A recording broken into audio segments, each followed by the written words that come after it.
You know, for those who spend years residing abroad, the taste of home doesn't come by easily. And in my recent trip to Tokyo, I met up with a few Singaporeans who introduced me to some restaurants that reminded them of home. And my goal is to determine how authentic these restaurants really are. So this is me documenting my journey to Tokyo. Why? Because OJS is sending me on a Yaku Media trip and I'm cast to cover a story by the side. But so far I have zero leads. I'm going to reach out to various Singaporeans working or studying there, so hopefully I'll get a favourable reply. Wish me luck. Okay, so D3 to Tokyo, I have some good news. There is a student association called SSAJ and some of them have agreed to meet me when I'm in Tokyo. So, fingers crossed.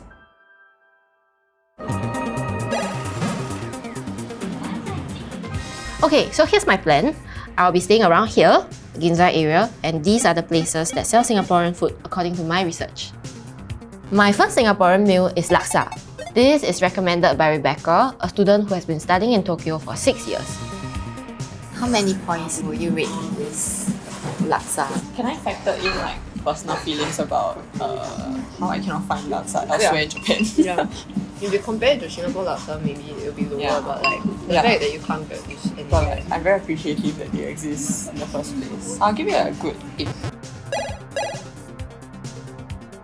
How long have you been here? This is starting our 6th year. The underlying reason for a lot of the things that I ended up doing in Japan is that I had an anime that I liked or like a series that I liked and I wanted to like go to the events that are exclusive in Japan. Don't tell my parents that. What's your favourite anime? Oh, I like Haikyuu. The volleyball boys. I joined volleyball in uni because of Haikyuu. Yeah.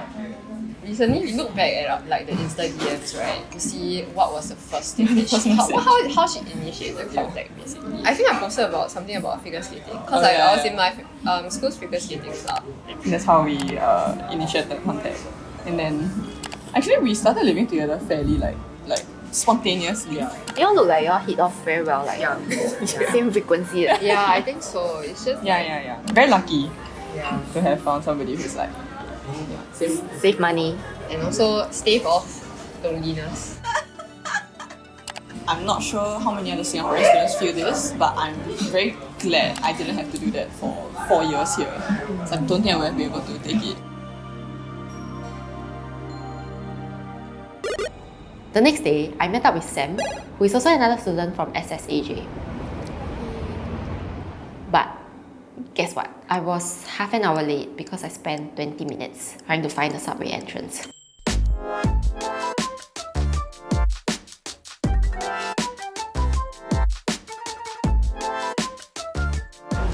Finally found this here. Spent 20 minutes here. And thank God he wasn't angry. 可以叫那个皮蛋，然后一个干公，这个可以加啦。Really looking forward to the kangkong.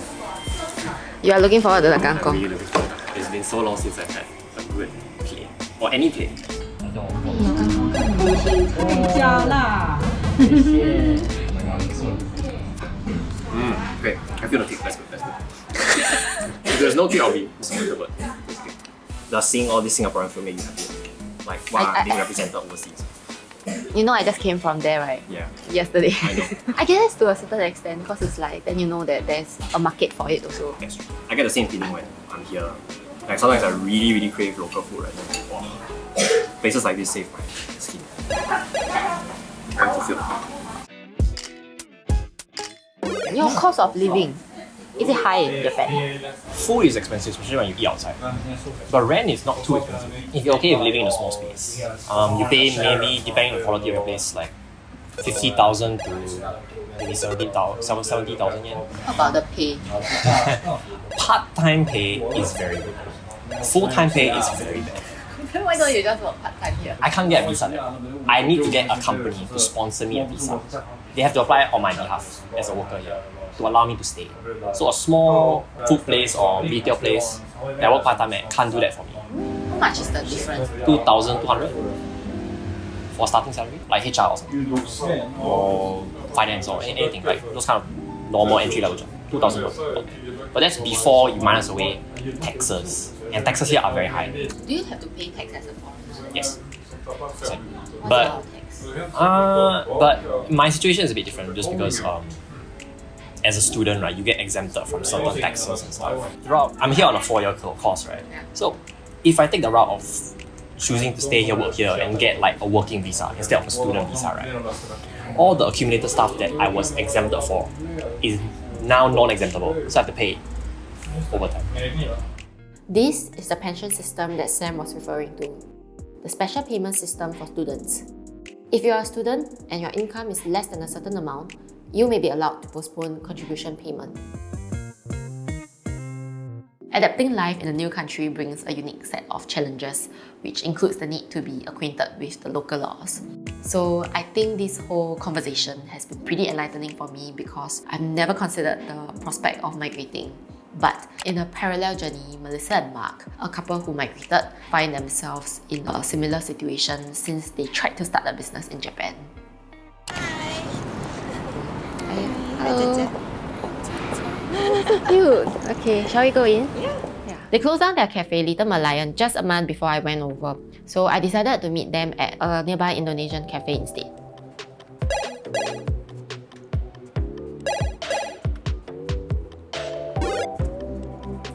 So you have been staying here with Mark for quite some time. Yeah, so 5 years ago. So Mark is half Japanese, but he grew up in Singapore. So his mom is Malaysian Chinese, and then his dad is Japanese. We made the decision to come before we knew we were pregnant. Yeah, so she pretty much grew up in Japan. I think it's quite lonely, like because when I came here, I mean, like all I could say was like konnichiwa and arigato and sumimasen.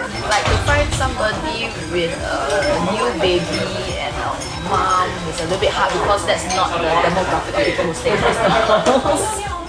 It's definitely challenging trying to run a cafe while taking care of a kid, which is why I guess Melissa decided to stop the cafe operations. Then what are your aspirations for the future?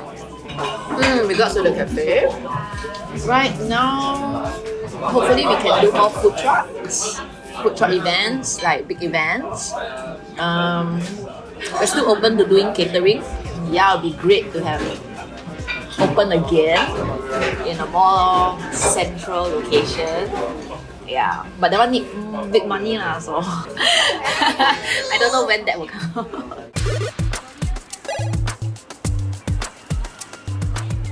The next few days, I scrambled around for Singaporean food with any little amount of time I had.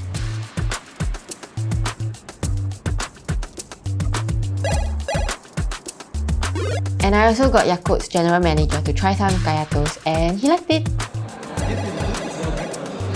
Yes. Yeah. During the trip, I also get to follow Kurobe-san, a Yakult lady who has been doing deliveries around Tokyo for the past 20 years. And here's a product that's so popular that you can't even find it in store. Okay, so today is my last day in Tokyo, and I decided to drop by this place called Song This is like neighborhood, so I'm the only tourist now. Honestly, this chicken rice was my best Singaporean meal so far. Apparently, the boss is a former backpacker who has travelled to various countries and visited Singapore over 30 times. Oh, thank you! One pepper chicken and churro steak. Thank you! Bye bye. Yeah, okay. Bye-bye!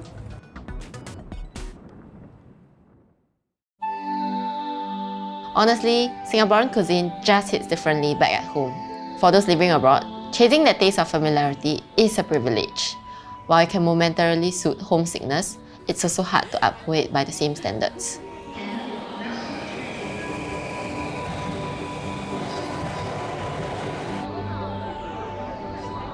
Adjusting here, I definitely got difficulties. Yeah. Especially in the first few years. I think if you grow up in Singapore and you spend all your life in Singapore, it's very hard to understand like actually the world is like huge.